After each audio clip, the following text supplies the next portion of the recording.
Itoophiyaa keessatti iddoowwan kuufamni albuudaa itti argaman keessaa tokko naannoo Gaambeellaadha. Naannichatti hojiin albuuda karaa aadaa ta'ee lafa keessaa baasuun ni adeemsifama. Ji'oota 9 bara bajata 2014 keessa karaa aadaatiin warqeen kiiloogiraama 966 ol baasuun danda'ameera. Daayirektarri olaantuu Eejensii Misooma Albuudaa fi Inerjii naannoo Gaambeellaa Aadde Akkoo Tachaanii tajaajila oduu Itoophiyaatti akka himanitti warqeen baankii biyyoolessaaf ergame kun namoota karaa አዳቲ ለፈኬሳ አልቡደ ባሰኒን ካን ኦሚሻሜ ታኡ ዱበተኒሩ ጋምቤላ ክልል እንደሚታወቀው ወርቅ ከሚመረተባቸው ክልሎች አንዱ ጋምቤላ ሲሆን ናኖ ጋምቤላ አኩማ ቤከሙ ናኖ ወርቂ ሊተርገሙዳ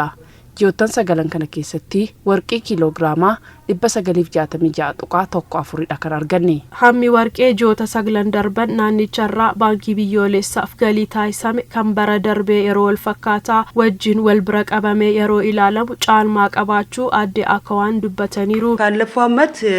የ9 ወር አፈጻጸም እቅዳችን ከዘንድሮ ጋር ሲነጻጸር ራዊዮ ጂጂ ሰገሊ ወጋደር በፋነ ወልብረ ቀብኒዮ ኢላሉ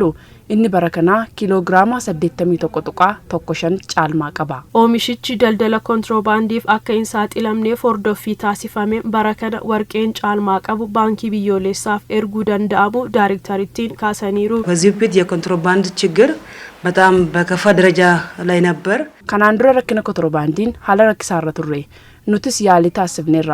ረክኒች ሃንገተኮ አከፈረሙስ ታስሱ ደንዴኝራ ገረፉል ድራቲስ ሆርዶፊ ደልደለ ኮንትሮባንዲ ረታሲፈሙ ጪብሱን በረባጀታ ከነቲ ባንኪ ቢዮሌሳፍ ወርቂ ኪሎግራም ኩመተኮፍ ዲበጃ ኤርጉፍ ከሮርፈሜ ሆጀተ ማጅራቹ አዴ አኳታቻኒን ሂማኒሩ ወርቂን ጆታ ሰግለን ደርባን ኬሰ ባንኪ ቢዮሌሳፍ ኤርገሜ ከነራስ ገሊን ዶላር ሚሊዮን 49 ጡቃሻን ኦልኒ አርገመ ጀዳሜ አከ ኤጋሙ ዳይሬክተሪቲን ኢብሰኒሩ ናንኒቸት አና ቦንጋ ቶጂ ወርቄ ባሱ kan bobba dargaggo taariku mangisti aada kenneen mala aada kanaan namni tokko guyyaatti warqee haga giraama 3 kan oomishu ta'uu dubbateera በቀን ካገኘን አንድ ሰው ቢያንስ 3 ግራም 2 ግራም እናገኝ በሰዓት አለ ጉያቲ namni tokko giraama 3 lamas yeroon itti argannu jira warqeen waqtii gannaa argamu qulqullinni isaa haga kaaratii 24 kan gahu ta'us oomishni argamu garuu gadi aanaa akka ta'e kan dubbatan ammoo naannichatti hojii warqee bituu irratti kan bobba'an obbo Gabra Hiwat Yohannis